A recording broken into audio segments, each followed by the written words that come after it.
Bonjour à toutes et à tous, je suis Virginie Baumann et j'ai le plaisir de vous accueillir aujourd'hui sur Instant Cactus, le podcast qui donne la parole à des individus inspirants, au parcours remarquable. Leur point commun ? Ils ont su croire en eux afin de prendre leur envol et mettre en scène leurs passions, talents, convictions et potentiel.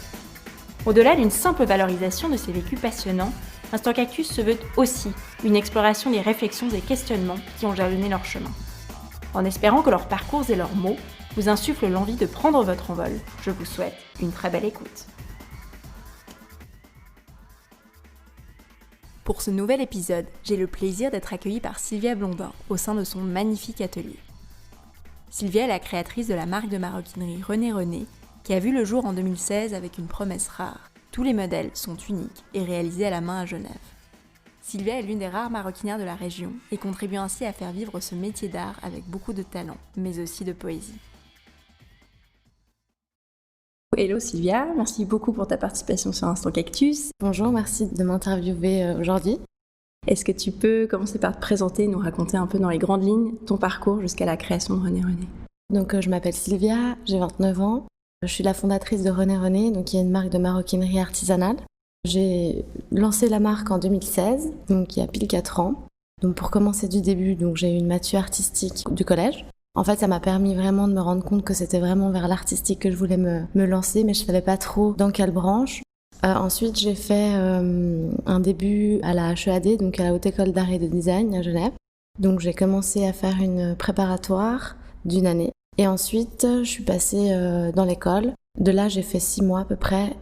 En fait, je me suis rendu compte que donc j'étais en vêtements, en fait, donc en mode. Je me suis rendu compte que c'était pas pour moi, enfin, c'était pas la voie de mes rêves finalement. Donc, je me suis dirigée vers un CFC de maroquinerie à Genève. Et là, j'ai fait 3 ans et demi de CFC jusqu'à l'obtention du diplôme. Et puis, suite à ça, j'ai voulu lancer ma marque et voilà, je me suis lancée tout de suite après le CFC. Et du coup, pourquoi René René, le nom ? Alors, en fait, René, c'est mes 2 grands-pères qui s'appellent comme ça.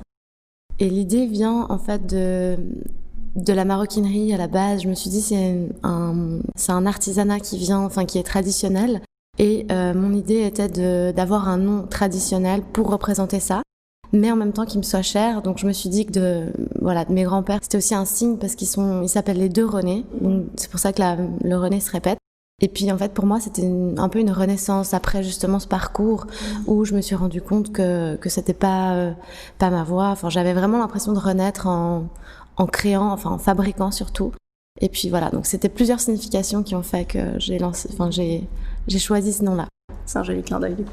Et quand tu étais à la HEAD, puis ensuite au cours du CFC, tu t'es toujours dit que tu voulais lancer ta marque ou tu as envisagé un moment que tu serais employée d'une autre marque, grande ou petite ? En fait, en sortant du collège, j'avais pas une idée fixe. Enfin, mes 2 parents sont indépendants, donc je pense que ça m'a quand même influencée à choisir cette voie. En ayant arrêté finalement la HEAD, je me suis dit que oui, je voulais vraiment lancer ma marque. Donc en fait, j'ai fait CFC un peu en connaissance de cause, en disant oui, l'idée c'est vraiment de lancer quelque chose. Et puis moi la mode, une marque de vêtements, je l'imaginais pas. Par contre, une marque de sac, ça a été pour moi plus facilement imaginable. Et dans ton entourage, il y a eu des sceptiques, famille, amis, tu disais que tes parents étaient tous les 2 indépendants. T'as dû un peu les convaincre quand tu t'es lancée ou ça s'est fait juste assez spontanément ? Je pense que eux m'ont plutôt soutenue. C'est plus moi qui ai été sceptique. J'ai dû plus me faire confiance à moi-même que mon entourage. Finalement, mon entourage m'a pas mal aidée, soutenue, poussée même. Et ça a été vraiment une force. Et donc concrètement, comment est-ce que tu t'es lancée ? T'as ouvert une société, t'as trouvé un local, comment ça a été ? Comment ça s'est passé ton développement, un peu les étapes primordiales, on va dire ? Ce que j'ai pas dit, c'est qu'après mon CFC, j'ai fait un stage en maroquinerie en Bourgogne, en fait. Et puis c'est une personne qui m'a vraiment qui m'a vraiment aidée à me lancer en fait. Donc cette personne a déjà fait une carrière dans la maroquinerie et puis a vu et a senti mon besoin et mon envie d'être indépendante, de lancer ma propre marque. Enfin, je lui avais vraiment fait part de tout ça. Et elle m'a vraiment dit mais lance-toi. Enfin, elle m'a vraiment poussée à le faire peut-être plus tôt que prévu. Et en fait, finalement, ce qui m'a permis vraiment de me lancer rapidement, c'est en revenant de trouver une arcade en fait, j'ai vu ça un peu comme un signe du destin. Je fonctionne un peu au signe de destin. Et je me suis dit, c'est le bon moment, il faut que je me lance. Et j'apprendrai un peu tout sur le tas. Donc, c'est vrai que c'est comme ça que ça m'a permis de me lancer tout de suite. Mais après, j'ai fait étape par étape, c'est-à-dire trouver une arcade, trouver un nom de marque, trouver mes machines, enfin monter un atelier. Parce que c'était ça finalement le plus important pour moi. C'était pas juste de développer une marque, mais enfin juste de trouver un nom et de développer une marque, mais c'était aussi de monter un atelier. C'était pour moi le plus gros challenge, de trouver des fournisseurs, de trouver des machines qui me correspondent. C'est pas forcément dans ce domaine, c'est pas forcément évident de trouver des machines, des outils, du matériel, etc. Donc ça a été pas mal de recherches. Mais j'ai fait tout ça d'un coup, on va dire que j'ai eu mon atelier et peut-être 3-4 mois après, je devais me lancer. Okay. Et du coup, tu n'avais pas du tout de notion, je sais pas, de vente, de compta, enfin tout ce qui est un petit peu utile au quotidien, tu as appris sur le tas au fur et à mesure? Alors j'ai un peu eu des notions, on va dire, pendant mes formations. Donc j'ai eu des notions, surtout en vente. Mon papa est maraîcher, donc j'ai pas mal fait de vente avec lui, étant petite aussi. Donc je suis assez à l'aise dans la vente en général. Mais après tout ce qui est marketing, comptabilité, j'ai un peu appris aussi avec des proches, des amis ou ma maman ou vraiment des gens qui m'ont aidé peut-être à avoir des bases. Mais j'ai quand même appris sur le tas finalement avec l'expérience. Et est-ce que tu t'es justement, au-delà de la famille, enfin des proches, des amis qui aident toujours un peu, est-ce que tu t'es fait entourer, je sais pas, un mentor, enfin un ou une mentor, ou rejoindre des cercles de jeunes entrepreneurs ou ce genre de choses à tes débuts, ou pas trop? Alors à mes débuts, non, j'ai pas eu de cercle d'entrepreneurs, pas eu de mentor non plus, j'ai vraiment suivi un peu le feeling. Mais ensuite, là, j'ai rejoint il y a peut-être 2 ans, je crois, Meraki Community. Et puis voilà, ça m'a aussi permis de rencontrer pas mal de femmes entrepreneurs, de pouvoir échanger. Et ça, c'est super de se sentir aussi entourée d'une autre manière. Et de pouvoir échanger sur des sujets qu'on comprend, en fait. Oui, les mêmes problèmes et puis les mêmes aspirations. Et du coup, comment est-ce que, enfin, vu que tu passes quand même beaucoup de temps à l'atelier et puis sur ta marque, comment est-ce que tu arrives à distinguer vie pro, vie perso? Est-ce que tu arrives quand même à segmenter ton temps, garder tes week-ends, faire autre chose que René ou c'est compliqué? On va dire que c'est encore un point que je dois éclaircir. C'est dur de faire la part des choses. Je trouve ça, c'est une des choses les plus difficiles. Étant donné que c'est aussi ma passion, en plus que juste un travail, c'est vrai que j'ai tendance à un peu consacrer tout mon temps à ça. Mais après, c'est vraiment par passion. C'est pas par obligation. Mais j'arrive quand même à décrocher de temps en temps, à me dire maintenant, voilà, j'arrête quelques semaines ou quelques jours. Voilà, j'essaye de plus en plus en fait. Je trouve qu'il y a besoin de cet équilibre quand même, d'avoir le travail d'un côté, la vie privée de l'autre. Et ça m'a mis quand même quelques années pour réussir à trouver un équilibre. Ouais. Et du coup, est-ce qu'il y a des semaines types? Enfin, comment tu t'organises au quotidien? Non, il n'y a pas de semaine type, il n'y a pas de journée type. Je m'organise en fonction du travail que j'ai à faire. Donc après, soit c'est un peu touche à tout et un peu tous les jours un peu de tout. Mais j'essaye quand même de me fixer un peu par semaine des objectifs, par jour aussi. Et puis si j'ai des événements, ça va être un objectif par exemple ou un but. Après ça va être des commandes, ça peut être des nouvelles collections à lancer ou des choses comme ça. Mais une journée type, c'est difficile à décrire. Je dirais qu'en 80% du temps, j'ai quand même de la fabrication. Donc on va dire que ma vie est quand même basée sur la fabrication. Mais après, je dirais pas les 20% du temps supplémentaire, c'est recevoir des clients, faire tout le reste. Mais je pense que ça prend plus que 20%. Donc c'est aussi ça qui est... Je pense que c'est plus du 120% que du 100%. Mais on va dire que la journée, j'essaie vraiment de la consacrer à ma fabrication, à mes créations de collections et plus les commandes. Et puis l'après, ça va être plus administratif et puis clientèle, etc. Et justement, tu parlais de fabrication et nouvelles collections. Comment ça se passe la conception d'un sac René de l'idée initiale au produit final? Comment tu t'y prends pour travailler tout ça? Alors pour moi, je distingue déjà les commandes sur mesure des créations pures, on va dire. C'est pas le même procédé. Donc si je parle vraiment de pure création, de collection, ça va être vraiment déjà imaginer un modèle ou une création, la dessiner, la mettre sur papier, donc un peu sous tous les angles. Et puis, quand je suis sûre vraiment de mon produit, je vais commencer par choisir des cuirs, les décliner aussi. Je fais jamais le même sac, donc c'est rare que ça m'arrive jamais de faire une collection complète avec 8 sacs pareils. Ils vont tous avoir un petit détail ou quelque chose qui va se distinguer. Et donc, soit les couleurs, soit un petit détail, une poignée qui va changer. Et donc, à ce moment-là, une fois que j'ai un peu des couleurs en tête et une idée de ce que je vais faire, là, je vais faire le sac en 2D, donc sur carton. Enfin, c'est de la création de gabarit, donc du prototypage en fait. Donc ça va me permettre vraiment de pouvoir mettre sur papier vraiment mes proportions, de pouvoir monter le sac un peu, l'imaginer plus en 2D, mais pour aller sur la 3D. Donc à ce moment-là, une fois que je suis convaincue de mes proportions, après avoir essayé dans le miroir, de m'être posé plein de questions, je vais commencer par couper tous les cuirs et mes doublures, enfin toutes les pièces qui vont composer le sac, ce qui va être à l'intérieur aussi, les mousses, les renforts intérieurs, etc. Et une fois que les pièces sont bien coupées, je vais passer à l'étape du parage, ça s'appelle. Donc c'est une machine qui me permet d'affiner les bords, pouvoir les travailler après en finition. Donc c'est indispensable à la maroquinerie pour faire vraiment un travail précis et fin. Donc ça, je vais passer toutes les pièces une par une et régler la machine en fonction de chaque cuir. Donc ça prend pas mal de temps et ça c'est une machine qui faut un petit peu d'expérience pour savoir comment la régler en fonction de chaque cuir. Une fois que les pièces sont parées, on va dire que après ça va être toute l'étape d'encollage, de montage. Voilà, je pourrais en parler 10 ans, mais on va dire que là, voilà, après ça va être toute la fabrication jusqu'à la réalisation finale du produit.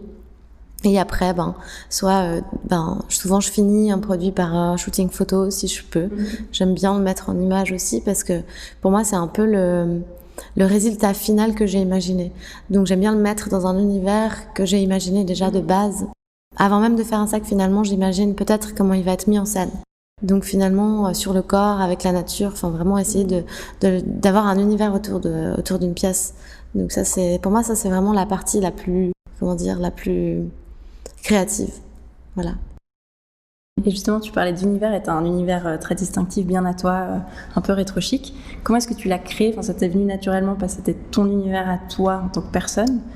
Ou voilà, je sais pas, tu y as réfléchi de manière Je pense que c'est un univers que j'ai déjà au fond de moi, mais qui est difficile à trouver quand on se lance, parce que c'est vrai que, étant donné que je faisais des commandes aussi sur mesure au début, beaucoup, c'est vrai que ça m'a mis quelques temps pour, on va dire, sortir l'univers que j'avais envie de montrer.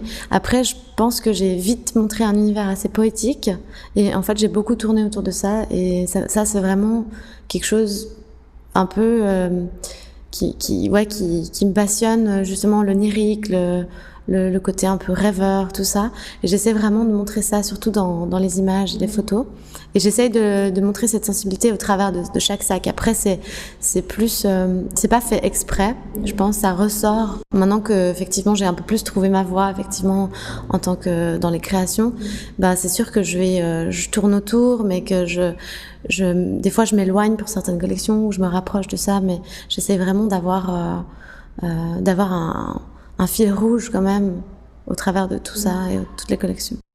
Et tu parlais d'univers, effectivement, puis on a parlé du fait que chaque pièce est vraiment unique, d'autant plus pour le sur-mesure. Mais qu'est-ce qui fait d'après toi la différenciation de René René ? Parce que j'imagine qu'il y a d'autres marques en Suisse romande. Comment tu te positionnes par rapport à tout ça ? Qu'est-ce qui fait que tu es unique ? Je pense déjà passer une fabrication 100% locale qui est assez rare, on va dire, finalement en Suisse ou en Europe. Donc ça, c'est vraiment l'idée première, c'était ça. C'était vraiment d'avoir une marque artisanale 100% locale. Je tiens vraiment à ce côté local depuis toujours. Donc ça, c'est vraiment un point essentiel. Et puis peut-être le fait que j'accorde beaucoup d'importance à chaque personne. C'est-à-dire que autant que ce soit quelqu'un qui choisisse un modèle sur mesure ou un modèle que j'ai déjà créé, ça va être une pièce complètement unique et il faut qu'elle lui ressemble à 100%. C'est ça finalement mon but, c'est que la personne soit plus que contente avec son achat pour que ça lui colle un peu à la peau et puis que ça soit pas l'inverse finalement. Des fois on s'adapte à l'objet alors que là l'idée c'est vraiment d'adapter l'objet à ses besoins et peut-être à sa personnalité. Donc c'est des pièces assez fortes souvent. Et puis ce côté pièce unique, je pense que ça me démarque peut-être d'autres marques qui font peut-être plus de séries par exemple. Et j'imagine que être créatif, c'est aussi être très vulnérable, puisque tu évoques le terme création forte, donc tu mets beaucoup de toi aussi dans tes créations. Est-ce que c'est difficile comme ça on dit même mettre une création au monde, et puis ensuite tu es complètement vulnérable à l'opinion des autres et tu lâches un petit peu ton bébé dans la nature. Est-ce que c'est difficile ou t'as compris ? Je sais pas si tu vois le sens de la question, mais... Oui, j'ai bien compris, parce que j'ai bien ressenti ça, surtout au début du lancement de la marque. J'ai pas voulu tout de suite faire de marché créateur, etc. parce que pour moi, justement, il y avait ce côté regard qui était assez dur Déjà au tout début, quand on sait pas trop où on va, on se cherche aussi nous-mêmes en tant qu'artiste ou créateur, etc. Je trouve que c'était dur de s'exposer comme ça en disant voilà, j'ai fait ça, est-ce que vous aimez, est-ce que vous aimez pas, parce qu'on s'attend quand même à un retour critique. Au début, ça a été dur pour moi. Maintenant, j'assume pleinement, mais on va dire que j'ai mis du temps. Il fallait que ça vienne de l'intérieur. Je voulais être prête en fait, mais finalement cette critique, elle est vraiment les 3/4 du temps très constructive. Donc j'étais très ouverte à la critique, même en ayant un petit peu peur de celle-ci. Donc ça a été un apprentissage et une confiance en soi à prendre au fur et à mesure du temps. Mais aujourd'hui, j'ai toujours quand même cette appréhension de me dire est-ce que la prochaine collection va plaire, est-ce que ce modèle va plaire, mais je laisse la porte ouverte en me disant la personne va me dire son ressenti par rapport au modèle, et moi je vais justement au contraire, plutôt que de prendre négativement les choses, plutôt écouter son point de vue, comprendre sa critique entre guillemets ou ses remarques, et puis plutôt grandir avec et me dire voilà, c'est que du positif d'avoir des retours, et au contraire c'est hyper intéressant parce que autour de ça je peux construire aussi d'autres types de contenus qui conviendraient peut-être plus ou mieux à telle ou telle personne, et ça me permet aussi d'évoluer plus dans la marque que d'écouter les critiques et les remarques des autres. Comment est-ce que tu t'es fait connaître au début? Est-ce que tu parlais d'événements? Est-ce que tu as fait de la presse tout de suite sur Instagram, etc. Ou comment ça s'est construit? J'ai commencé assez vite sur Instagram, histoire de montrer un petit peu toutes les pièces que je faisais. C'était un peu timide au début, je dois dire. J'étais pas très active sur les réseaux sociaux. Un peu sur Facebook aussi, parce que c'était un peu plus la mode qu'aujourd'hui. On va dire ça comme ça. Alors j'ai eu pas mal d'articles, un peu... je dirais deux par année à peu près, je sais pas exactement. Ça m'a beaucoup aidé je trouve à aussi permettre de me lancer un peu, de pouvoir me faire un peu de pub. Et après j'ai fait pas mal d'événements aussi, quelques-uns, donc ça aussi ça aide. Et sinon finalement je base toute ma publicité sur le bouche à oreille et le fait que le client reparte heureux, donc finalement ça c'est ma première pub. Et sinon, la presse, effectivement. Ouais. Et la presse, c'est toi qui les as démarchés, en guillemets, ou non, ils t'ont trouvé justement bouche à oreille, et puis, je sais pas, marché, événements, etc. Non, alors c'est plutôt eux, je dirais, qui m'ont contacté. Donc ça a été super parce que c'est toujours c'est très gratifiant d'avoir quelqu'un qui veut faire un article sur ton travail et expliquer un peu les backstage de la marque. Donc ça a été super. Tu parlais d'Instagram, comment est-ce que tu utilises la plateforme? Est-ce que justement tu partages aussi beaucoup de backstage par rapport à ton quotidien, ou uniquement les nouvelles collections? Comment tu t'en sers? Alors j'essaie de m'en servir un peu au feeling, parce que je pense que c'est pas inné de s'en servir. J'essaye de montrer au maximum ce que je fais, que ça soit le plus juste possible par rapport à ce que je fais au jour le jour. Donc j'essaye souvent de montrer un peu mon travail, les backstage, etc. Des fois, c'est difficile quand même en étant seule, de devoir se filmer en train de travailler. Donc c'est vrai que ça reste encore assez... Je fais peut-être pas assez encore sur les réseaux sociaux, je pourrais faire encore plus. Mais j'essaie vraiment de montrer quand même un peu, des fois, les processus aussi. Et puis en plus, après, de voir le résultat final. Puis tout ça, pour moi, c'est assez fascinant. Donc j'essaie de montrer ce qui me fascine moi, ce qui me passionne moi. J'essaie le plus possible d'être transparente vis-à-vis de toutes les communautés Instagram, de pouvoir montrer vraiment le maximum de ce que je fais. Après, c'est sûr que les stories, pour moi, restent quand même plus justes qu'une photo. Des fois, une photo, c'est difficile de montrer juste dans une photo ce qu'on a envie de dire ou de montrer par rapport à un objet qui a évolué aussi, qui est pas juste un objet final, mais qui est passé par plein d'étapes avant, et voilà. Au final, tu as une communauté qui est quand même assez engagée, donc c'est que ça fonctionne. Oui, alors petit à petit, de plus en plus, mais on va dire que j'essaye de les intéresser au maximum. Et puis que ça m'intéresse aussi moi, en premier, pour pouvoir ensuite mettre du contenu qui me convienne aussi et qui me plaise en premier. Et vu que tu le disais, tu vis de ta passion, tu fais les choses de manière assez passionnée et tu fais absolument tout. Qu'est-ce que tu trouves le plus difficile en tant que créatrice indépendante? Je dirais prendre des décisions. Ça, c'est vraiment le plus dur, je trouve, en étant seule dans son univers, dans sa marque. Prendre des décisions, ça veut dire aussi renoncer des fois. Et puis ça, pour moi, c'est encore difficile c'est pas difficile, c'est difficile au quotidien, on va dire. Une fois que j'ai pris une décision, j'en suis contente souvent, mais je me pose quand même beaucoup de questions. Donc, il y a beaucoup de questionnements autour des prises de décision. Des fois, ça peut prendre des semaines. Et puis, c'est vrai que je suis quelqu'un peut-être d'assez perfectionniste, donc je veux essayer de prendre toujours la bonne décision, la meilleure, avec toutes les infos, avec les pour, les contre. Donc, c'est toujours assez réfléchi. Et donc ça c'est un point difficile, je trouve, en tant qu'indépendante. Et puis sinon, non, c'est tout, je crois. Enfin, il y a plein d'autres difficultés finalement qu'on a au quotidien, mais il y a tellement d'autres choses qui sont super que finalement on les oublie assez vite. Justement, c'était ma prochaine question. Les choses les plus gratifiantes et donc super, c'est quoi par exemple? Qu'est-ce que tu trouves le plus agréable? Je dirais de voir évoluer les choses. Peut-être quand on prend du recul et puis de voir que ça évolue doucement mais sûrement, et quand on se dit ah ouais quand même c'est super d'en être arrivé là en ayant pris du recul, parce que souvent on a tendance à être tellement dans le quotidien que on a tendance à oublier en fait de se dire où j'en suis vraiment, et ça je trouve c'est super. Après, ce qui est gratifiant, c'est aussi franchement, le plus gratifiant pour moi, ça va être le retour des clients, souvent, positif, d'une manière. Donc, ce retour-là, de les voir découvrir leur création, leurs pièces, on va dire, leur sur-mesure plutôt, leurs pièces qu'on a choisies ensemble. Ça, c'est vraiment quelque chose que je vais pas me lasser. C'est indescriptible, c'est vraiment super. Et en termes de futurs projets, est-ce que tu as des choses à moyen ou long terme que tu aurais envie de partager? Justement, non. Par rapport au futur, pour l'instant, j'ai des nouveaux projets, mais on va dire que je préfère les garder un peu secrets pour l'instant, on va dire. Comme ça, je les dévoilerai au bon moment. Mais sinon, j'évolue petit à petit, à mon rythme, et puis en essayant d'aller vers mes valeurs, et puis de rester à l'intérieur de celles-ci. Vu qu'on arrive à la fin, est-ce que tu aurais un petit conseil que tu aurais souhaité te donner quand tu as commencé, que tu aurais souhaité entendre à ce moment-là? Peut-être foncer et se faire confiance. C'est les deux choses les plus importantes, je trouve, pour y arriver. Je pense que dès le moment qu'on est passionné et qu'on aime son projet et qu'on en est convaincu, dès ce moment-là, je pense que faut pas trop écouter les autres. Plutôt se dire, je m'écoute moi-même, j'y vais au feeling et je fonce. Et ça, c'est vraiment les choses les plus importantes, je trouve, parce que il y a tellement de personnes autour qui ont des idées, qui ont des choses à dire et à conseiller. Des fois, ça part vraiment d'un bon sentiment, mais ça peut, en tant que quelqu'un qui se lance, ça peut déstabiliser d'avoir plein d'avis. Et des fois, vaut mieux rester dans son propre avis et en écoutant quand même un peu, mais voilà, en étant un peu borné quand même, au final. Je pense qu'au fond, quand on a un rêve ou une passion, on sait où on veut aller.